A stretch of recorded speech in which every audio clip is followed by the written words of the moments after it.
मरणासन्न व्यक्ति के कल्याण के लिए किए जाने वाले कर्म। श्री कृष्ण गरुड़ जी से कहते हैं, आपने मनुष्यों के हित में बहुत ही महत्वपूर्ण बात पूछी है, जिसको देवतागण योगी जन भी नहीं देख सके, जो गुम्हाति गुम्य है, उसे मैं बता रहा हूं। पुत्र की महिमा बताते हुए भगवान कहते हैं, यदि मनुष्य को मोक्ष नहीं मिलता है तो पुत्र नरक से उसका उद्धार कर देता है। पुत्र और पौत्र को मरे हुए प्राणी को कंधा देना चाहिए तथा उसका यथाविधान अग्निदाह करना चाहिए। सबसे पहले गोबर से भूमि को लीपना चाहिए, तदनंतर जल की रेखा से मंडल बनाना चाहिए। इसके बाद उस स्थान पर तिल और कुश बिछाकर मरणासन्न व्यक्ति को कुशासन पर सुला देना चाहिए तथा उसके मुख में स्वर्ण आदि पंचरत्न डालना चाहिए। ये सब कार्य करने से वो प्राणी अपने समस्त पापों को जलाकर पाप मुक्त हो जाता है। भूमि पर मंडल बनाने का अत्यधिक महत्व बताया गया है। भूमि पर बनाए गए ऐसे मंडल में ब्रह्मा, विष्णु, रुद्र, लक्ष्मी तथा अग्नि आदि देवता विराजमान हो जाते हैं। अतः मंडल का निर्माण अवश्य करना चाहिए। मंडल विहीन भूमि पर प्राण त्याग करने पर उसे अन्य योनि प्राप्त नहीं होती।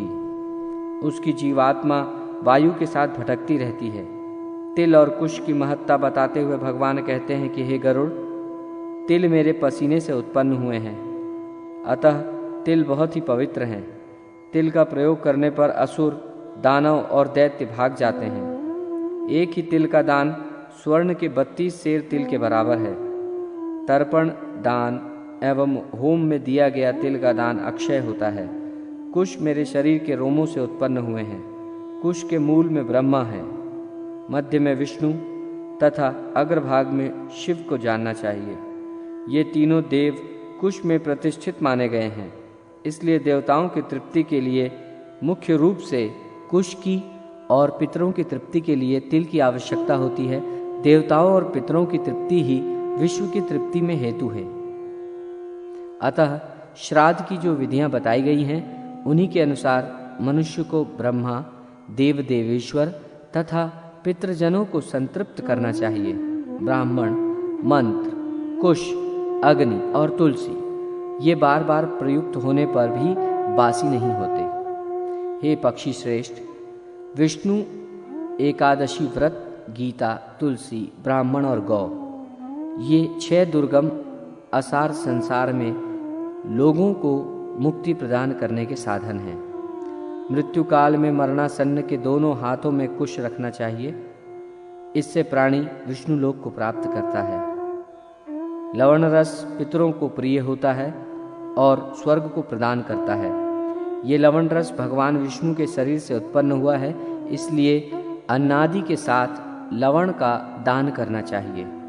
इस पृथ्वी पर यदि किसी आतुर व्यक्ति के प्राण न निकलते हों तो उसके लिए स्वर्ग का द्वार खोलने के लिए लवण का दान करना चाहिए। उसके समीप तुलसी का वृक्ष एवं शालिग्राम की शिला को भी लाकर रखें। तत्पश्चात यथाविधान विभिन्न सूक्तों का पाठ करना चाहिए, क्योंकि ऐसा करने से मनुष्य की मृत्यु मुक्तिदायक होती है। इसके बाद मरे हुए प्राणी के शरीरगत विभिन्न स्थानों में सोने की शलाकाओं को रखने का विधान है, जिसके अनुसार क्रमशः एक शलाका मुख, एक शलाका नाक के दोनों छिद्र, 2 शलाकाएं नेत्र और कान, 1 शलाका लिंग तथा 1 शलाका उसके ब्रह्मांड में रखनी चाहिए। उसके दोनों हाथ एवं कंठ भाग में तुलसी रखें। उसके शव को 2 वस्त्रों से आच्छादित करके कुमकुम और अक्षत से पूजन करना चाहिए। तदनंतर पुष्पों की माला से विभूषित करके उसे बंधु बांधवों तथा पुत्र एवं पुरवासियों के साथ अन्य द्वार से ले जाएं। उस समय अपने बांधवों के साथ पुत्र को मरे हुए पिता के शव को कंधे पर रखकर स्वयं ले जाना चाहिए। शमशान देश में पहुंचकर पुत्र पूर्वाभिमुख या उत्तराभिमुख वहां की उस भूमि पर चिता का निर्माण करवाए। जो पहले से जली न हो, उस चिता में चंदन, तुलसी और पलाश आदि की लकड़ी का प्रयोग करना चाहिए। जब मरणासन्न व्यक्ति की इंद्रियों का समूह व्याकुल हो उठता है, चेतन शरीर जड़ीभूत हो जाता है, उस समय प्राण शरीर को छोड़कर यमराज के दूतों के साथ चले जाते हैं। उस समय जो प्राणी दुरात्मा होते हैं उन्हें यमदूत अपने पाश बंधनों में जकड़कर मारते हैं। जो सकृति हैं उनको स्वर्ग के पार्षद सुखपूर्वक अपने लोक को ले जाते हैं। यमलोक के दुर्गम मार्ग में पापियों को दुख झेलते हुए जाना पड़ता है। यमराज अपने लोक में शंख, चक्र तथा गदा आदि से विभूषित चतुर्भुज रूप धारण कर पुण्य कर्म करने वाले साधु पुरुषों के साथ मित्रवत आचरण करते हैं और पापियों को सन्निकट बुलाकर उन्हें अपने दंड से तर्जना देते हैं। वे प्रलयकालीन मेघ के समान गर्जना करने वाले हैं।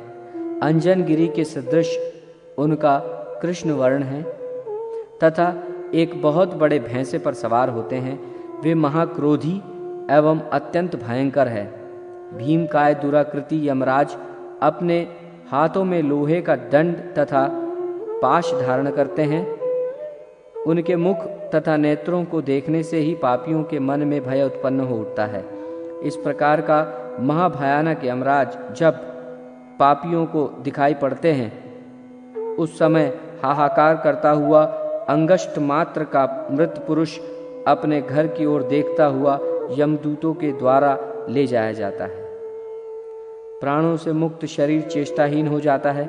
उसको देखने से मन में घृणा उत्पन्न होने लगती है। वो तुरंत अस्पर्श तथा दुर्गंध युक्त और सभी प्रकार से निंदित हो जाता है। ये शरीर अंत में कीट, विष्ठा या राख में परिवर्तित हो जाता है। हे तार्श, क्षण भर में विध्वंस होने वाले इस शरीर पर कौन ऐसा होगा जो गर्व करेगा। इस असत शरीर में होने वाले वित्त का दान आदर पूर्वक वाणी, कीर्ति, धर्म, आयु और परोपकार ही सारभूत है। यमलोक में ले जाते हुए यमदूत प्राणी को बार बार नरक का तीव्र भय दिखाते हुए डांट कर ये कहते हैं कि हे दुष्टात्मन, तू शीघ्र चल, तुझे यमराज के घर जाना है। शीघ्र ही हम तुझे कुंभीपाक नामक नरक में ले जाएंगे। उस समय उस प्रकार की वाणी और बंधु बांधवों का रुदन सुनकर ऊंचे स्वर में हा हा करके विलाप करता हुआ वह मृतक यमदूतों के द्वारा यमलोक पहुंचाया जाता है। गरुड़ पुराण सिंहावलोकन, विशेषांक पृष्ठ संख्या 16 से आगे। मृत्यु का स्वरूप। हे पक्षीराज, अब मृत्यु के स्वरूप को सुनो। मृत्यु ही काल है। मृत्यु का समय आ जाने पर जीवात्मा से प्राण और देह का वियोग हो जाता है। मृत्यु अपने समय पर आती है। मृत्यु आने के कुछ समय पूर्व प्रायः प्राणी के शरीर में कोई रोग उत्पन्न हो जाता है। इंद्रियां विकल हो जाती हैं। प्राणी को एक साथ करोड़ों बिच्छुओं के काटने का अनुभव हो तो उससे मृत्यु जनित पीड़ा का अनुमान लगाना चाहिए। उसके बाद ही चेतना समाप्त हो जाती है, जड़ता आ जाती है। तदनंतर समीप आकर खड़े यमदूत उसके प्राणों को बलात् अपनी ओर खींचना शुरू कर देते हैं। उस समय प्राण कंठ में आ जाते हैं। उसके बाद शरीर के भीतर विद्यमान रहने वाला ये अंगुष्ठ परिमाण का पुरुष अपने घर को देखता हुआ यमदूतों के द्वारा परलोक ले जाया जाता है। परंतु भक्त जनों एवं भोग से अनासक्त जनों की अधोगति का निरोध करने वाला वायु ऊर्ध्व गति वाला हो जाता है। जो लोग झूठ नहीं बोलते हैं, जो प्रीति का भेदन नहीं करते, आस्तिक एवं श्रद्धावान हैं, जो काम, ईर्ष्या और द्वेष के कारण स्वधर्म का परित्याग नहीं करते, सदाचारी और सौम्य होते हैं, वे सब निश्चित ही सुखपूर्वक मरते हैं। जो झूठी गवाही करने वाले, असत्यभाषी, विश्वासघाती और वेद निंदक हैं, वे मूर्छा रूपी मृत्यु को प्राप्त करते हैं। उनको ले जाने वाले के लिए लाठी एवं मुग्दर से युक्त, दुर्गंध से भरपूर एवं भयभीत करने वाले दुरात्मा यमदूत आते हैं। उसके बाद ये प्राणी वेदना से संत्रस्त होकर अपने शरीर का परित्याग करता है और उसके बाद ही वो सबके लिए अस्पर्श और घृणा योग्य हो जाता है। हे गरुड़, मैंने यथा प्रसंग मृत्यु का स्वरूप सुना दिया। भगवान गरुड़ से कहते हैं कि पुनर्जन्म में किए गए विचित्र प्रकार के भोगों को भोगता हुआ प्राणी इस जगत में विभिन्न योनियों में भ्रमण करता है। देव, असुर और यक्ष आदि योनियां प्राणियों के लिए सुख प्रदायिनी है। मनुष्य, पशु, पक्षी आदि योनियां अत्यंत दुखदायिनी है। इन योनियों में कर्म फल के तारतम्य से प्राणी का जन्म होता है। इसी प्रसंग में भगवान ने कर्म विपाक का वर्णन करते हुए प्राणी के विभिन्न प्राणों के परिणाम स्वरूप जिन जिन योनियों में जन्म होता है उसका विस्तृत वर्णन किया है। नरकों का वर्णन। गरुड़ की जिज्ञासा करने पर भगवान ने मुख्य मुख्य नरकों का वर्णन किया, जिसमें रौरव नामक नरक को प्रधान बताया। झूठी गवाही देने वाला, झूठ बोलने वाला व्यक्ति रौरव नरक में जाता है। इसके बाद महारौरव, अतिशीत, निष्कृंतन, अप्रतिष्ठ, असिपत्रवन, तप्त कुंभ आदि प्रधान नरकों का भी वर्णन किया। इसके अतिरिक्त और भी बहुत से नरकों का वर्णन किया। ये सभी नरक यम के राज्य में स्थित हैं। जो मनुष्य गौ की हत्या, भ्रूण हत्या और आग लगाने का दुष्कर्म करता है वह रोध नामक नरक में जाता है। जो ब्रह्मघाती, मद पी तथा सोने की चोरी करने वाला है वो सूकर नाम के नरक में गिरता है। क्षत्रिय और वैश्य की हत्या करने वाला ताल नामक नरक में जाता है। इन नरक के लोकों के अतिरिक्त भी सैकड़ों नरक हैं, जिनमें पहुंचकर पापी प्रतिदिन पकता है, जलता है, गलता है, विदीर्ण होता है, चूर्ण किया जाता है, गीला होता है, क्वाथ बनाया जाता है, जलाया जाता है और कहीं वायु से प्रताड़ित किया जाता है। ऐसे नरकों में एक दिन 100 वर्ष के समान होता है।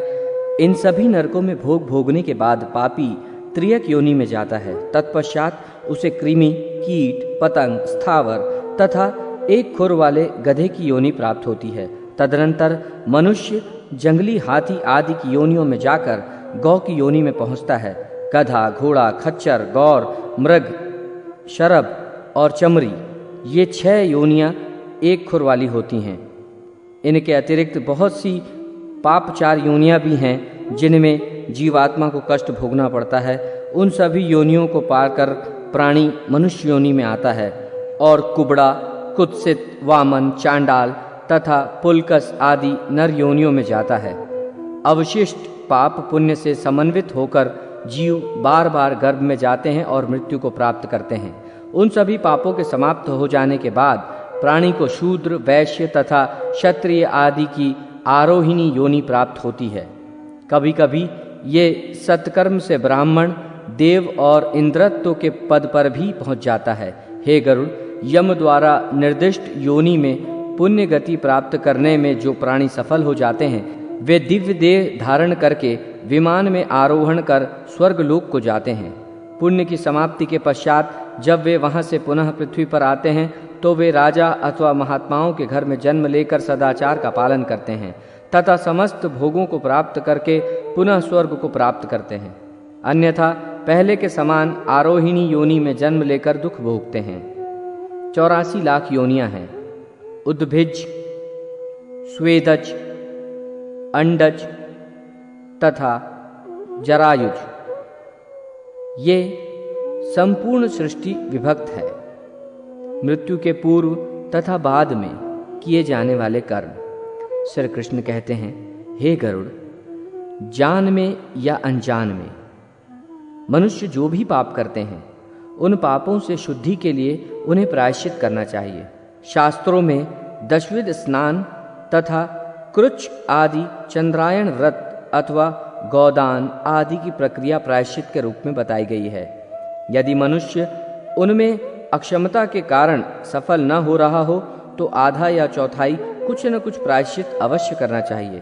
तत्पश्चात 10 महादान गौ, भूमि, तिल, हिरण्य, स्वर्ण, घृत, वस्त्र, धान्य, गुड़, रजत और लवण इनका दान करना चाहिए।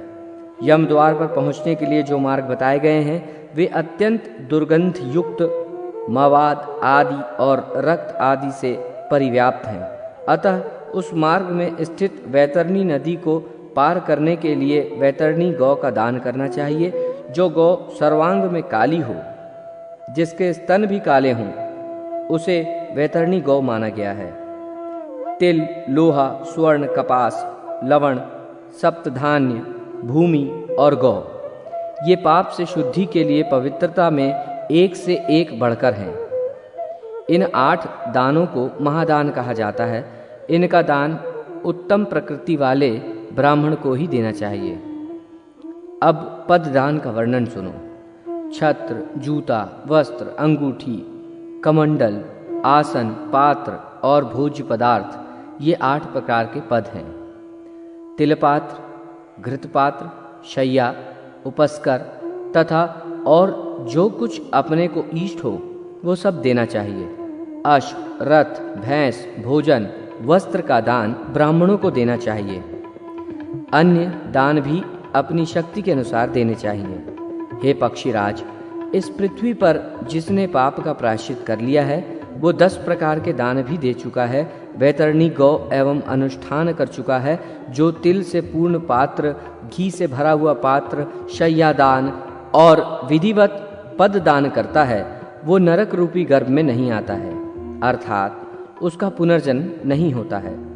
पंडित लोग स्वतंत्र रूप से लवण दान करने की इच्छा रखते हैं क्योंकि ये लवण रस विष्णु के शरीर से उत्पन्न हुआ है। इस पृथ्वी पर मरणासन्न प्राणी के प्राण जब न निकल रहे हों तो उस समय लवण रस का दान उसके हाथ से दिलवाना चाहिए, क्योंकि ये दान उसके लिए स्वर्गलोक के द्वार खोल देता है। मनुष्य स्वयं जो कुछ दान देता है परलोक में वो सब उसे प्राप्त होता है, वहाँ उसके आगे रखा हुआ मिलता है। हे पक्षिण, जिसने यथाविधि अपने पापों का प्रायश्चित कर लिया है वही पुरुष है, वही अपने पापों को भस्मात करके स्वर्गलोक में सुखपूर्वक निवास करता है। हे खगराज, गौ का दूध अमृत है, इसलिए जो मनुष्य दूध देने वाली गौ का दान देता है वो अमृतत्व को प्राप्त करता है। उपयुक्त तिलादिक 8 प्रकार के दान देकर प्राणी गंधर्व लोक में निवास करता है। यमलोक का मार्ग अत्यधिक भीषण ताप से युक्त है, अतः छत्रदान करना चाहिए। छत्रदान करने से मार्ग में सुख प्रदान करने वाली छाया प्राप्त होती है।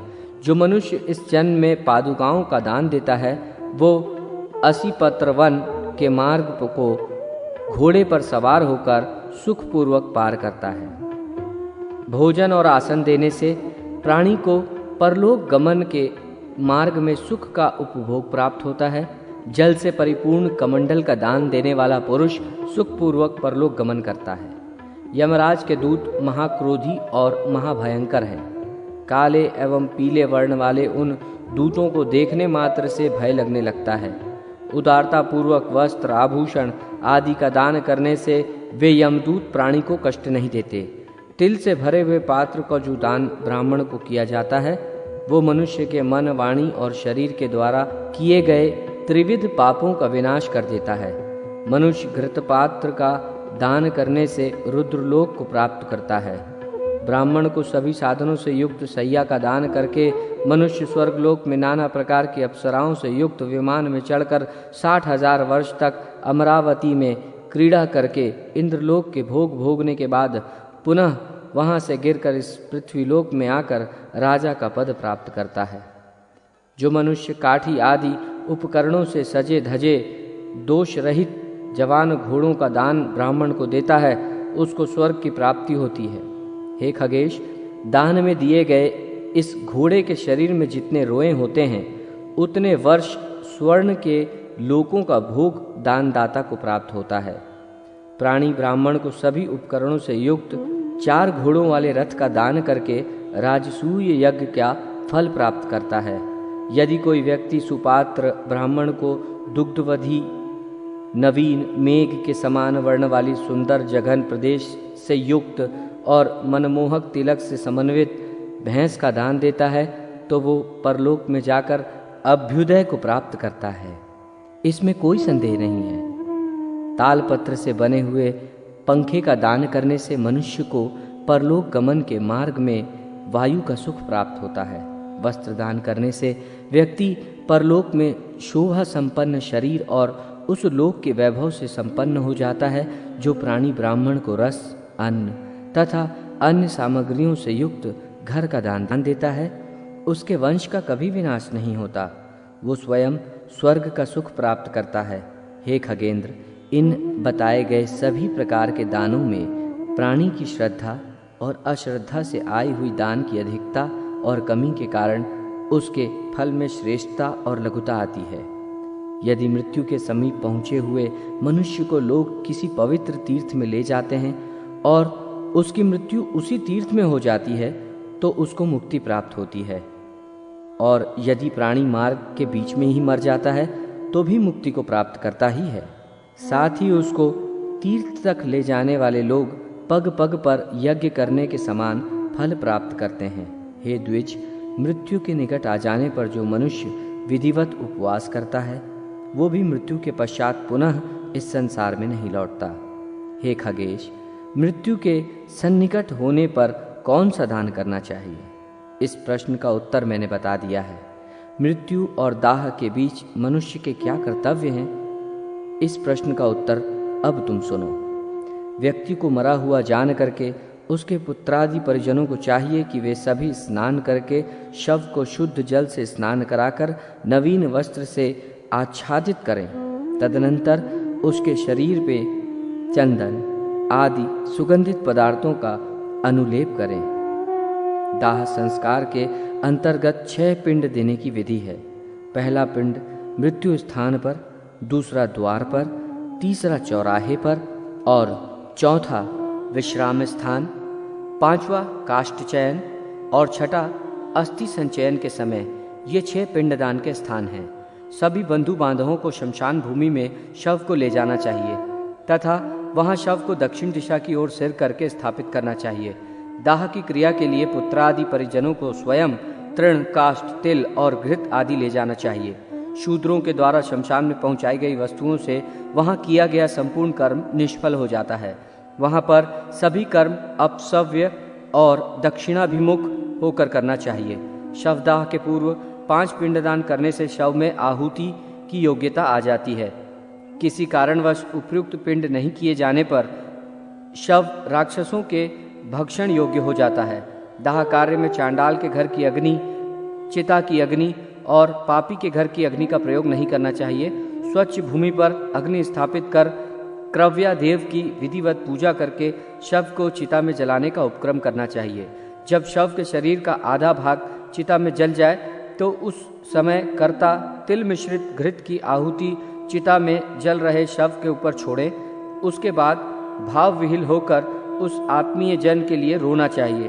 उस कृत्य को करने से उस मृतक को अत्यधिक सुख प्राप्त होता है। दाह क्रिया करने के पश्चात अस्थि संचयन क्रिया करनी चाहिए। तदनंतर किसी जलाशय पर जाकर सभी परिजनों को सचैल स्नान करना चाहिए तथा दक्षिणाभिमुख होकर मृत प्राणी के लिए तिलयुक्त जलाग्नि देनी चाहिए। शवदाह तथा तिलांजलि के बाद मनुष्य को अश्रुपात नहीं करना चाहिए, क्योंकि उस समय रोते हुए अपने बंधु बांधवों के द्वारा आंख और मुंह से गिराए हुए आंसू और कफ का मृतक को पान करना पड़ता है। इसके बाद जीवन की क्षण भंगुरता की चर्चा करते हुए घर की ओर प्रस्थान करें, जिसमें स्त्रियां आगे आगे तथा पुरुष उनके पीछे पीछे चले। घर के द्वार पर पहुंचने पर नीम की पत्तियों को दांत से काटकर आचमन करें। बाद में घर में प्रवेश करें। पुत्र पौत्रादि तथा संगोत्री परिजन 10 रात्रियों का अशौच मनावें। इस अशौच काल में ब्रह्मचर्य व्रत का पालन करना चाहिए। पृथ्वी पर ही सोएं, अपना आसन अलग रखना चाहिए तथा किसी को स्पर्श नहीं करने देना चाहिए। इस काल में दान, अध्ययन एवं भोग विलास आदि कर्मों से दूर रहना चाहिए। अंगमर्दन और सिर धोना भी छोड़ देवें। अशौच की अवधि में मिट्टी के बने पात्र या पत्तल में भोजन करना चाहिए। इसके बाद 10 गात्र के अंतर्गत 10 पिंडदान आदि की प्रक्रिया बताई गई है। दाह संस्कार के समय 6 पिंड तथा 10 गात्र के 10 पिंड को मलिन षोडशी कहा गया है, जो मृत दिन से 10 दिन में पूर्ण होती है। 10 गात्र की प्रक्रिया में यह बताया गया है कि 9 दिन में मृत व्यक्ति का शरीर अपने अंगों से युक्त हो जाता है। 10वें पिंडदान से उस शरीर में पूर्णता, तृप्ति और भूख प्यास का उदय होता है। इसके बाद पति के मरने पर स्त्री के कर्तव्य की बात बताई गई है, जिसमें चिता पर पति का अनुगमन करने पर सती धर्म को सबसे अधिक महत्व प्रदान किया गया है। पति की मृत्यु के समय जो स्त्रियां गर्भरहित हैं और जिनके छोटे बच्चे नहीं हैं, उनको सती धर्म का पालन करना चाहिए। अपमृत्यु का निवारण।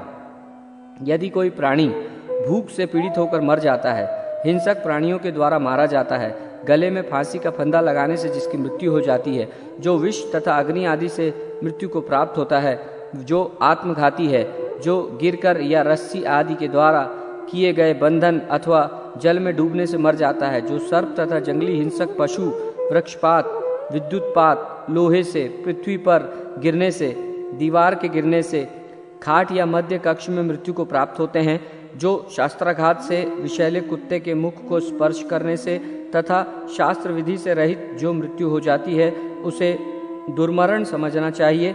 इस स्थिति में नारायण बलि किए जाने पर अर्ध दैविक कर्म की योग्यता आती है। अपमृत्यु होने पर ऐसे प्राणी का शुद्धिकरण इसी नारायण बलि से संभव है, अन्यथा नहीं।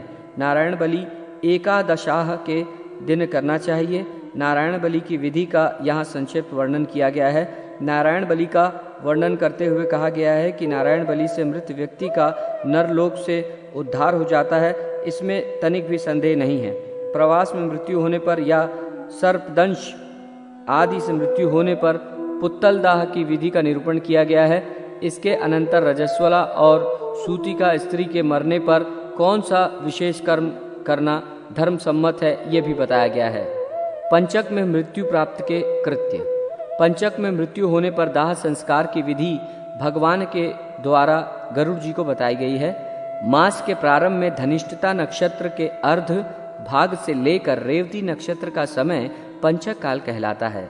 इसको सदैव दोषपूर्ण और अशुभ माना गया है। इसमें मरे हुए व्यक्ति का दाह संस्कार करना उचित नहीं है। ये काल सभी प्राणियों में दुख उत्पन्न करने वाला है। पंचक काल के समाप्त होने पर ही मृतक के सभी कर्म करने चाहिए, अन्यथा पुत्र एवं पारिवारिक जनों के लिए ये कष्टप्रद होता है। इन नक्षत्रों में मृतक का दाह संस्कार करने पर घर में किसी न किसी प्रकार की हानि होती है। पंचक में दाह संस्कार करना हो तो कुश के मानवाकार 4 पुतले बनाकर नक्षत्र मंत्रों से उनको अभिमंत्रित करके शव पर रख दे। तदनंतर उन्हीं पुतलों के साथ मृतक का दाह संस्कार करना चाहिए। अशौच के समाप्त हो जाने पर मृतक के पुत्रों द्वारा पंचक शांति भी करानी चाहिए। मृतक के पुत्रों को प्राणी के कल्याण हेतु तिल, गौ, स्वर्ण और घी का दान देना चाहिए। समस्त विघ्नों का विनाश करने के लिए ब्राह्मणों को भोजन, पादुका, छत्र, स्वर्ण मुद्रा और वस्त्र देना चाहिए। ये दान मृतक के समस्त पापों का विनाशक है। मलीन षोडशी के बाद मध्य षोडशी की विधि का वर्णन किया गया है।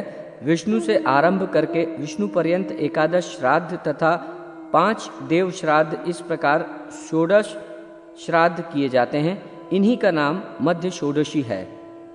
ये कृत्य एकादशाह को किया जाता है। इसी दिन वहीं पर वर्षोत्सर्ग भी करना चाहिए। जिस जीव का 11वें दिन वर्षोत्सर्ग नहीं होता है, सैकड़ों श्राद्ध करने पर भी उस जीव की प्रेतत्व से मुक्ति नहीं होती। अतः स्वजन की मृत्यु के पश्चात निश्चित ही वर्षोत्सर्ग करना चाहिए। 4 बछियों से युक्त विधान पूर्वक अलंकृत वृष जिसके निमित्त छोड़ा जाता है, उसको प्रेतत्व की प्राप्ति नहीं होती। यदि एकादशाह के दिन यथा विधान सांड उत्सर्ग करने के लिए उपलब्ध नहीं है, तो विद्वान ब्राह्मण को कुश या चावल के चूर्ण से ही सांड का निर्माण करके उसका उत्सर्ग करना चाहिए। जीवन काल में प्राणी को जो भी पदार्थ प्रिय रहा हो, उसका भी दान इसी एकादशाह श्राद्ध के दिन करना उचित है। इस दिन मरे हुए स्वजन को उद्देश्य बनाकर सैया, गौ आदि का दान भी करना चाहिए। इतना ही नहीं, इस प्रेत की क्षुधा शांति के लिए बहुत से ब्राह्मणों को भोजन भी कराना चाहिए। इसके बाद भगवान तृतीय षोडशी उत्तम षोडशी श्राद्ध का वर्णन करते हैं। प्रत्येक 12 मास के 12 पिंड, ऊनमासिक, त्रिपाक्षिक, ऊणषाढ़मासिक एवं उनाब्दिक, इन्हें मतभेद से तृतीय अथवा उत्तम षोडशी कहा जाता है।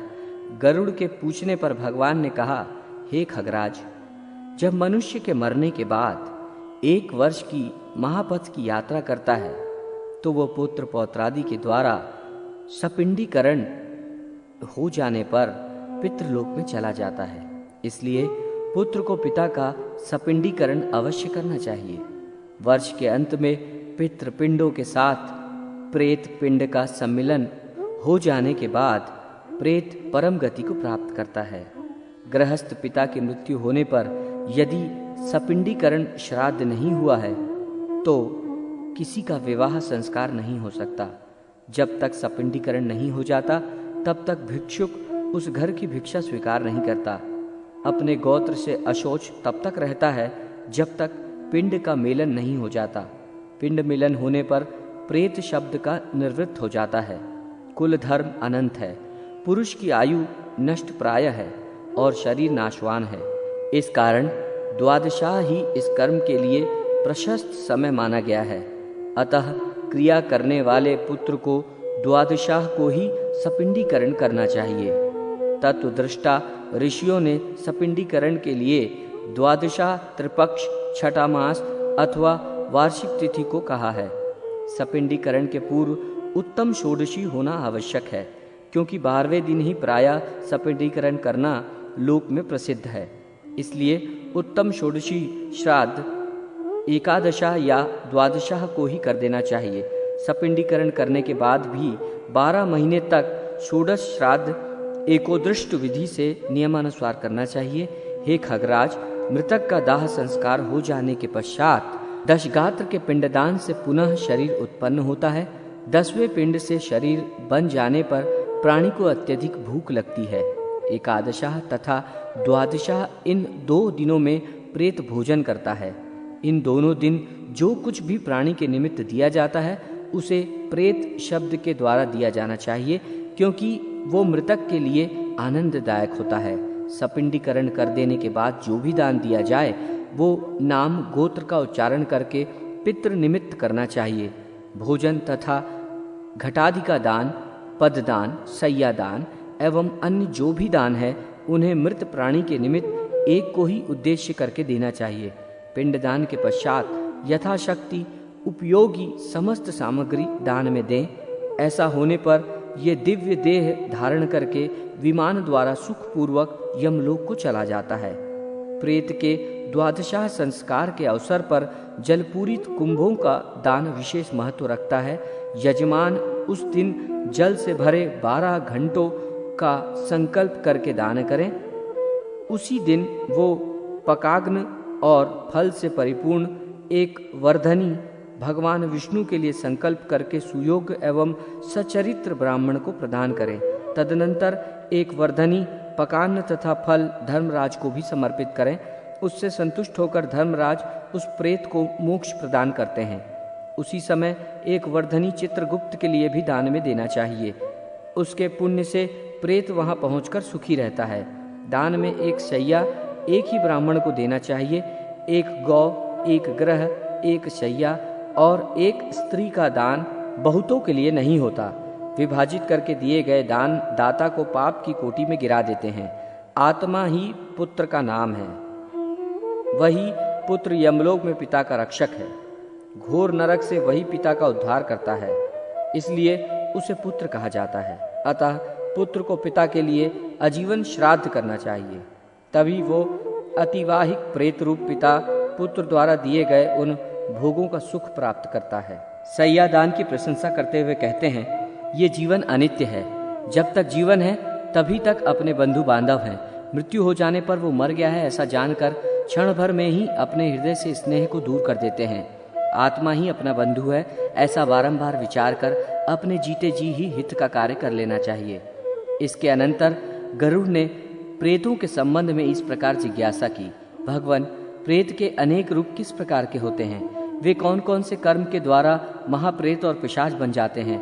और किस शुभ दान से प्राणी प्रेत योनि से छूट जाता है? इन सब का उत्तर देते हुए भगवान ने कहा, जो पुनर्जन्म संचित कर्म के अधीन रहकर पाप कर्म में अनुरक्त रहते हैं वे मृत्यु के पश्चात प्रेत योनि में जन्म लेते हैं, तथा जो वंश परंपरागत धर्म पथ का परित्याग करके दूसरे धर्म को स्वीकार करते हैं, विद्या और सदाचार से जो विहीन है वो भी निसंदेह प्रेत ही होते हैं। इसके साथ ही भी कई और कारण विस्तार से बताए गए हैं। इस विषय में एक प्राचीन इतिहास जो पितामह भीष्म और युधिष्ठिर के संवाद में कहा गया था, प्रेत के लक्षण बताते हुए बभ्रुवाहन नाम के एक राजा की कथा सुनाई। इस राजा को किसी प्रेत का साक्षात्कार हुआ तथा उससे वार्तालाप भी हुआ। राजा से प्रेत ने बताया कि मृत्युपरांत उसके आर्धदैहिक संस्कार तथा श्राद्ध आदि योनि से मुक्त कराने के लिए राजा से प्रार्थना की। राजा के पूछने पर उस प्रेत ने प्रेत योनि मिलने के कारण तथा इस योनि से मुक्ति के उपाय भी बताए। नरक में पहुंचकर राजा ने उस प्रेत के द्वारा कही गई संपूर्ण आर्धदैहिक क्रिया को विधि विधान से संपन्न किया। इसके पुण्य से वो प्रेत बंधन विमुक्त होकर स्वर्ग को चला गया। जीव अपने कर्मानुसार दूसरे शरीर को प्राप्त करके यमलोक में नाना प्रकार के कष्ट भोगता है। यमलोक के मार्ग में 16 पुर पड़ते हैं, जिसका विस्तृत वर्णन भगवान श्री हरि ने किया है। संसार में धर्म, अर्थ, काम और मोक्ष ये 4 मार्ग हैं। जो उत्तम प्रकृति वाले हैं वे धर्म मार्ग से चलते हैं। जो अर्थ अर्थात धन्य धान्य का दान करने वाले प्राणी हैं वे विमान से परलोक जाते हैं। जो प्राणी अभिलषित याचक की इच्छा को संतुष्ट करने वाले हैं वे कंधों पर सवार होकर प्रस्थान करते हैं। जो प्राणी मोक्ष की आकांक्षा रखते हैं वे हंस युक्त विमान से परलोक को जाते हैं। उसके अतिरिक्त जो प्राणी धर्मादि पुरुषार्थ चतुष्टय से हीन हैं, ये पैदल ही कांटों तथा पत्थरों के बीच से कष्ट झेलता हुआ असीपत्रवन में जाता है। इसके पश्चात श्री कृष्ण ने एक पुण्यशाली इतिहास का वर्णन किया जो महर्षि वशिष्ठ ने राजा वीरवाहन से कहा था। इसके अंतर्गत महर्षि वशिष्ठ ने धर्मवत्स नामक एक ब्राह्मण की कथा सुनाई तथा उसके पुनर्जन्म का एक शिक्षाप्रद कथानक भी प्रस्तुत किया, जिसमें लोमश ऋषि और वैश्य का संवाद है। ऋषि ने कहा, हे वैश्वर, ये मन अत्यंत बलवान है और नित्य ही विकार युक्त स्वभाव वाला है। तथापि जिस प्रकार पीलवान मतवाले हाथी को भी वश में कर लेते हैं, वैसे ही सत्य संगति से आलस्य रहित होकर साधन करने से, तीव्र भक्ति योग से तथा सद्विचार के द्वारा अपने मन को वश में कर लेना चाहिए। इस संबंध में नारद के पुनर्जन्म के जीवन वृत्त से जुड़ी हुई कथा भी ऋषि ने सुनाई, जिसका आशय था कि सत्संगति तथा भगवत भक्ति से विशुद्ध, निर्मल और शांत स्वभाव वाला मन सुखी हो जाता है। साधु संगति होने पर अनेक जन्मों में किया हुआ पाप भी शीघ्र ही उसी प्रकार विनष्ट हो जाता है जिस प्रकार शरत काल के आने पर वर्षा समाप्त हो जाती है। तदनंतर श्री कृष्ण ने सप्तसंतक नामक ब्राह्मण तथा 5 प्रेतों की कथा सुनाई, जिसमें सत्संगति तथा भगवत कृपा से 5 प्रेतों तथा ब्राह्मणों का उद्धार हो गया। श्राद्ध करने के अधिकारी। गरुड़ के पूछने पर आर्धदैहिक क्रिया के अधिकारी का वर्णन भगवान ने प्रस्तुत किया। मृत प्राणी का आर्धदैहिक कार्य पुत्र, पौत्र, प्रपौत्र, भाई, भाई की संतान अथवा सपिंड या जाति के लोग भी कर सकते हैं। इन सभी के अभाव में समानोदक संतान इस कार्य को करने का अधिकारी है। यदि दोनों कुलों के पुरुष समाप्त हो गए हों तो स्त्रियां इस कार्य को कर सकती है। जो लोग अपने सगे संबंधियों के द्वारा दिए गए श्राद्ध से संतुष्ट हो जाते हैं वे श्राद्धकर्ता को पुत्र, स्त्री और धन आदि के द्वारा तृप्त करते हैं। जीवित श्राद्ध का विधान। गरुड़ के ये पूछने पर कि हे देव, यदि उपयुक्त अधिकारियों में से एक भी न हो तो उस मनुष्य को क्या करना चाहिए? भगवान ने कहा, यदि कोई अधिकारी व्यक्ति न हो तो ऐसी स्थिति में मनुष्य को स्वयं अपने जीवन काल में ही जीवित श्राद्ध करना चाहिए। जीवित श्राद्ध की विधि पृष्ठ 408 में प्रस्तुत की गई है। गरुड़ की जिज्ञासा करने पर भगवान ने कहा, श्राद्ध के द्वारा प्रेत को जिस प्रकार तृप्ति होती है उसे सुनो। मनुष्य अपने कर्मानुसार यदि देवता हो जाता है तो श्राद्धान्न अमृत होकर उसे प्राप्त हो जाता है। वही अन्न गंधर्व योनि में भोग रूप से, पशु योनि में तृण के रूप में प्राप्त होता है। वही श्राद्धान्न नाग योनि में वायु रूप में पक्षी होने पर फल रूप से और राक्षस योनि में आमिष रूप से में बन जाता है।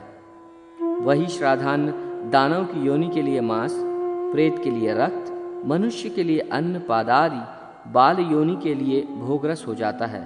पितर जिन योनियों में जिस आहार वाले होते हैं, श्राद्ध के द्वारा उन्हें वहाँ उसी प्रकार का आहार प्राप्त होता है। यदि श्राद्धकर्ता श्राद्ध में एक ही ब्राह्मण आमंत्रित करता है तो उस ब्राह्मण के उदर भाग में पिता, वाम पार्श्व में पितामह, दक्षिण पार्श्व में प्रपितामह और पृष्ठ भाग में पिंड भक्षक पितर रहते हैं।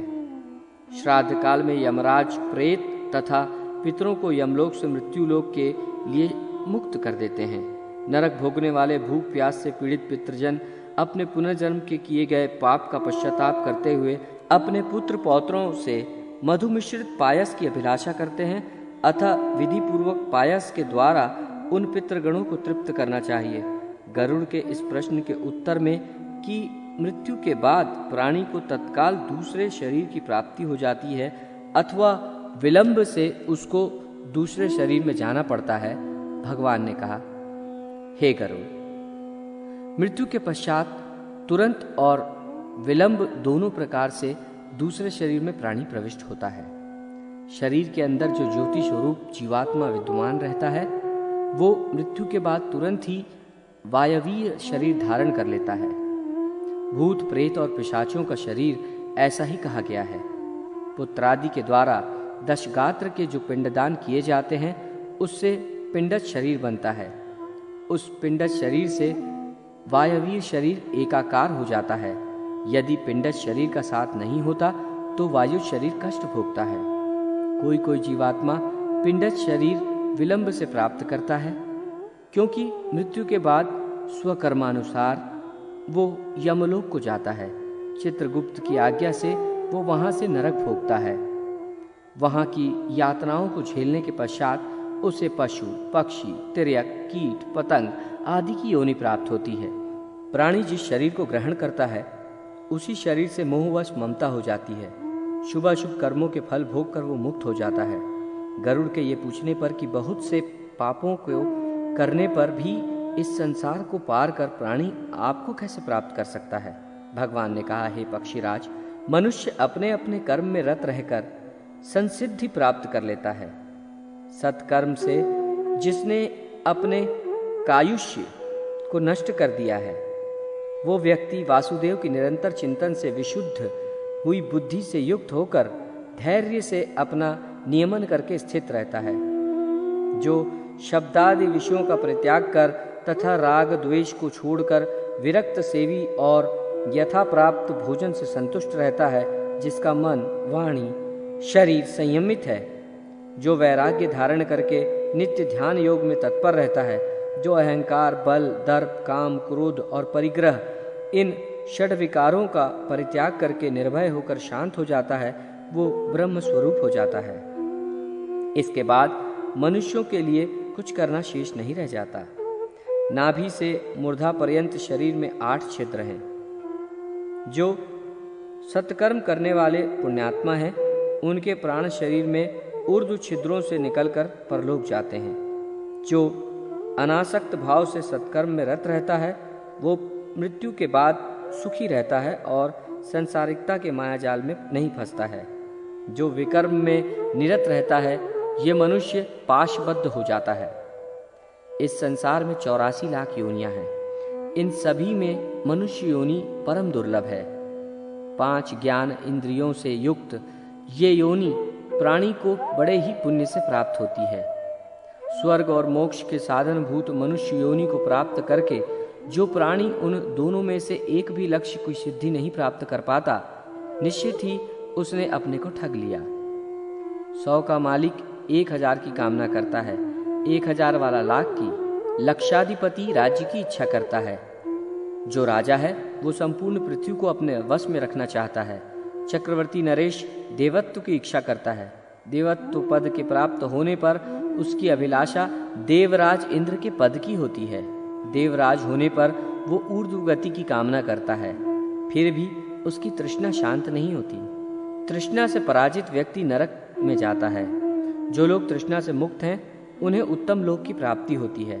इस संसार में जो प्राणी आत्माधीन हैं वो निश्चित ही सुखी हैं। शब्द, स्पर्श, रूप, रस और गंध, ये जो 5 विषय हैं, इनकी अधीनता में रहने वाला निश्चित ही दुखी रहता है।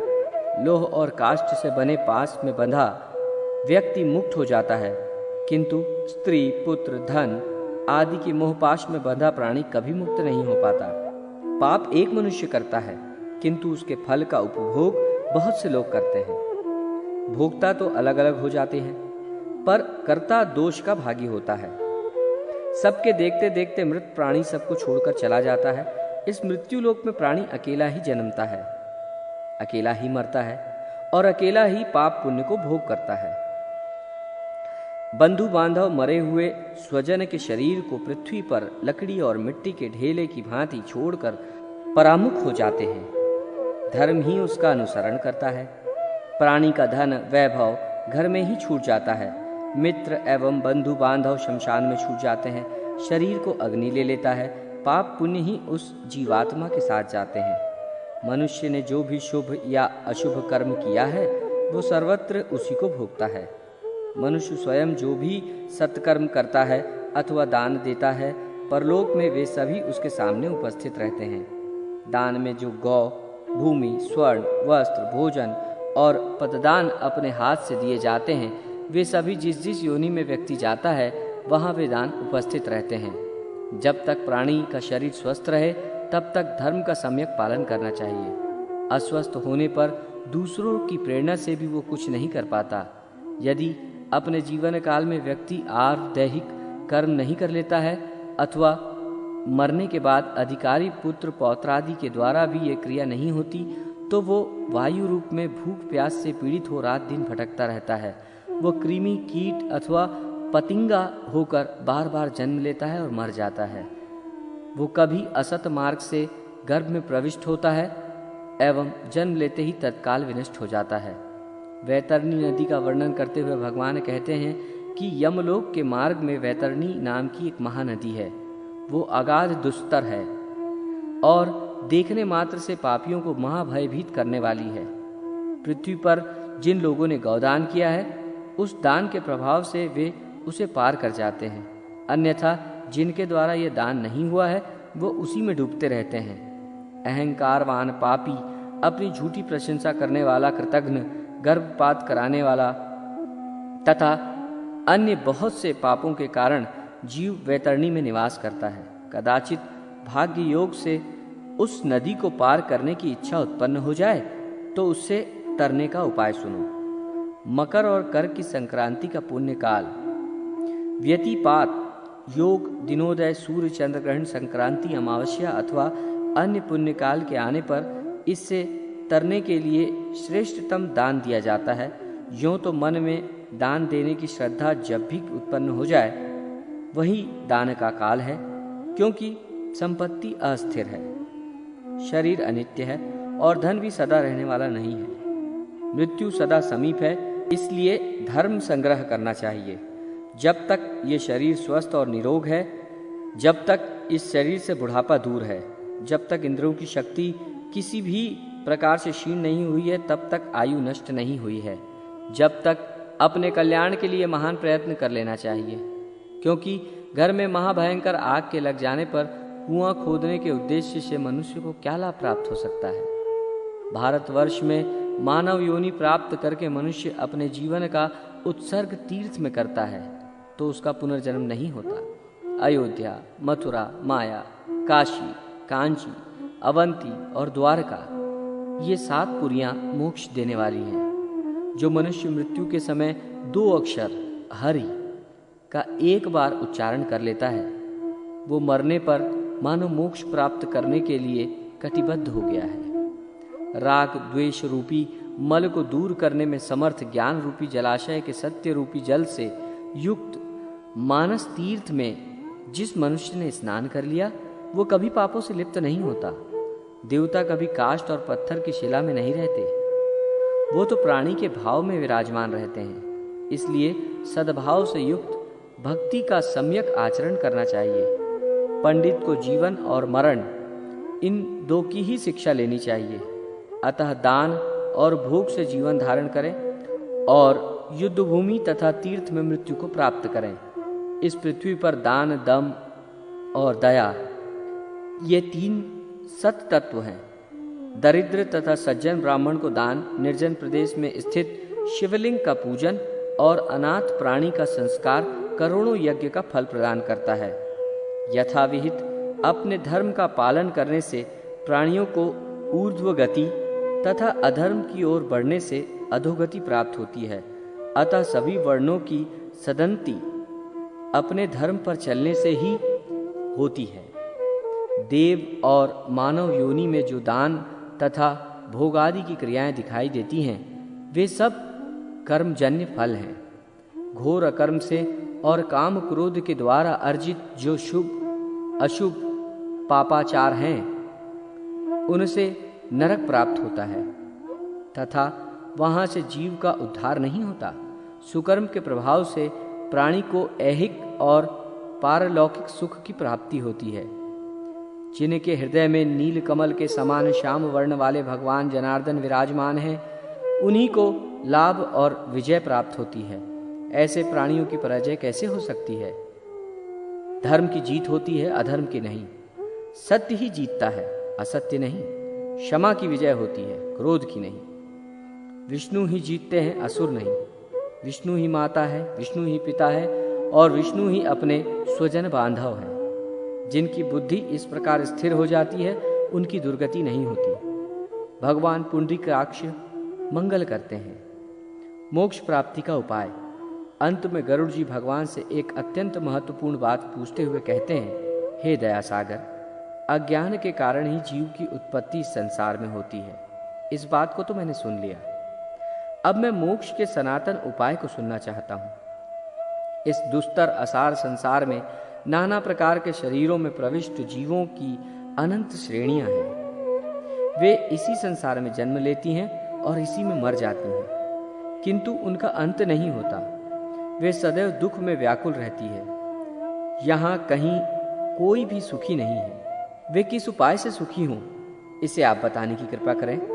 श्री भगवान इसका उत्तर देते हुए कहते हैं, अनेक जन्मों में कर्मों के अनुसार प्राणी को जातीय देह, आयु तथा मुक्ति प्राप्त होती है और सुख दुख प्रदान करने वाले पुण्य और पापों का उनके ऊपर नियंत्रण रहता है तथा पुनः पुनः जन्म मरण की प्रथा चलती रहती है। इस मृत्यु लोक में 1000 की नहीं, करोड़ों बार जन्म लेने पर भी जीव को कदाचित ही संचित पुण्य के प्रभाव से मानव योनि मिलती है।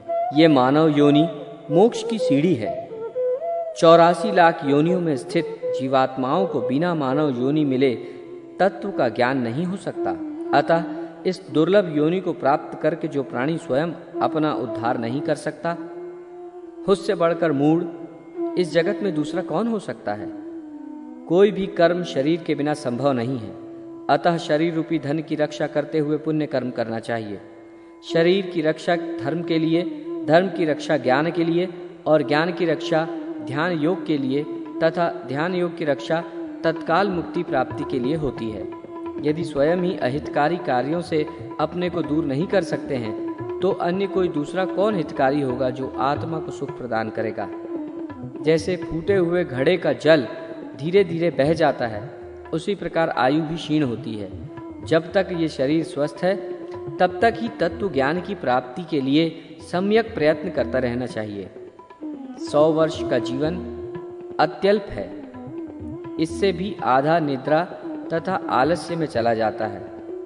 इसके साथ ही कितना समय बाल्यावस्था, रुग्णावस्था, वृद्धावस्था तथा अनान्य दुखों में व्यतीत हो जाता है। इसके बाद जो थोड़ा सा बच जाता है, वो भी निष्फल हो जाता है। अपने हित अहितकों को न जानते हुए जो नित्य कुपथगामी हैं, जिनका लक्ष्य मात्र पेट भरना है, वे मनुष्य नारकीय प्राणी हैं। अज्ञान से मोहित होकर प्राणी अपने शरीर, धन एवं स्त्री आदि से अनुरक्त होकर जन्म लेते हैं और मर जाते हैं। अतः व्यक्ति को उनकी बढ़ी हुई अपनी आसक्ति का परित्याग करना चाहिए। यदि आसक्ति न छोड़ी जा रही हो, तो महापुरुषों के साथ वो आसक्ति को जोड़ देना चाहिए, क्योंकि आसक्ति रूपी व्याधि की औषधि सज्जन पुरुष ही हैं। सत्संग और विवेक, ये दो प्राणी के मल रहित स्वस्थ दो नेत्र हैं। जिसके पास ये दोनों नहीं हैं, वो मनुष्य अंधा है। वो कुमार्ग पर कैसे नहीं जाएगा, अर्थात वो अवश्य ही कुमार्गगामी होगा। जो व्यक्ति दंभ के वशीभूत हो जाता है, वो अपना ही नाश करता है।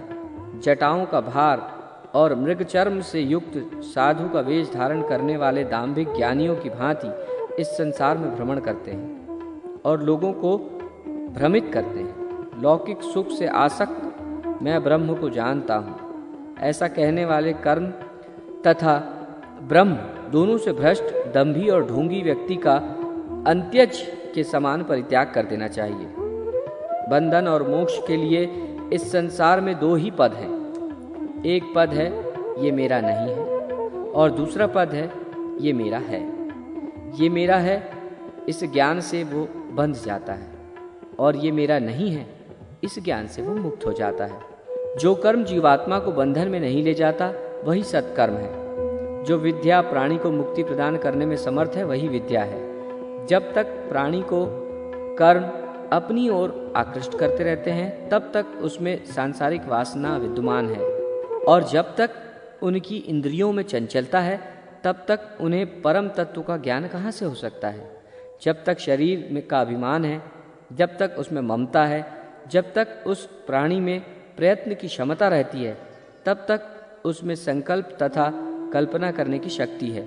जब तक उसके मन में स्थिरता नहीं है, तब तक वो शास्त्र चिंतन नहीं करता है तथा उस पर गुरु की दया नहीं होती है, तब तक उसको परम तत्व कहाँ से प्राप्त हो सकता है। श्री भगवान कहते हैं, हे गरुड़, उस तत्वज्ञ का अंतिम कृत्य सुनो, जिसके द्वारा ब्रह्म पद या निर्वाण नाम वाला मोक्ष प्राप्त होता है। अंत समय आ जाने पर पुरुष भय रहित होकर संयम रूपी शस्त्र से देहादि की आसक्ति को काट दे।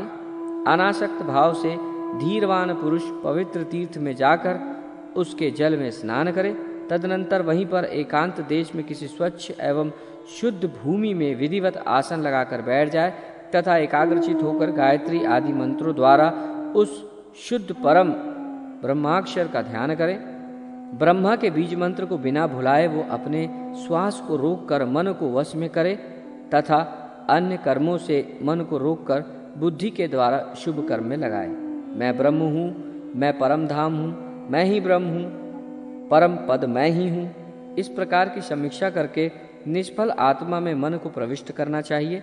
जो मनुष्य ओम इस एकाक्षर मंत्र का जप करता है, वो अपने शरीर का परित्याग कर परम पद को प्राप्त करता है। मान मोहित से रहित, आसक्ति दोष से परे, नित्य आध्यात्म चिंतन से दत्त चित्त, सांसारिक समस्त कामनाओं से रहित और सुख दुख के नाम द्वंद्व से मुक्त ज्ञानी पुरुष ही उस अपव्यय पद को प्राप्त करते हैं। प्रौढ़ वैराग्य में स्थित होकर के अनन्य भाव से जो व्यक्ति मेरा भजन करता है, वो पूर्ण दृष्टि वाला प्रसन्नात्मा व्यक्ति मोक्ष प्राप्त करता है। घर छोड़कर मरने की अभिलाषा से जो तीर्थ में निवास करता है और मुक्ति क्षेत्र में मरता है, उसे भी मुक्ति प्राप्त होती है। हे तार्ष, ज्ञान तथा वैराग्य से युक्त ये सनातन मोक्ष धर्म ऐसा ही है, उसको तुम्हें सुना भी दिया है। तत्वज्ञ मोक्ष प्राप्त करते हैं, धर्मनिष्ठ स्वर्ग जाते हैं, पापी नरक में जाते हैं, पक्षी आदि इस संसार में अन्य योनियों में प्रविष्ट होकर घूमते रहते हैं। अपने प्रश्नों के उत्तर के रूप में भगवान के मुख से इस प्रकार सिद्धांत को सुनकर प्रसन्न शरीर वाले गरुड़ ने जगदीश्वर को प्रणाम किया और कहा, प्रभु, आपके इस आह्लादकारी वचनों से मेरा बहुत बड़ा संदेह दूर हो गया। ऐसा कहकर उन्होंने भगवान विष्णु से आज्ञा ली और वे कश्यप जी के आश्रम में चले गए। ये गरुड़ महापुराण बड़ा ही पवित्र और पुण्यदायक है। ये सभी पापों का विनाशक एवं सुनने वालों की समस्त कामनाओं का पूरक है। इसका सदैव श्रवण करना चाहिए। जो मनुष्य इस महापुराण को सुने या जैसे भी हो वैसे इसका पाठ करे, तो वो प्राणी यमराज की भयंकर यातनाओं को तोड़कर निष्पाप होकर स्वर्ग को प्राप्त कर लेता है।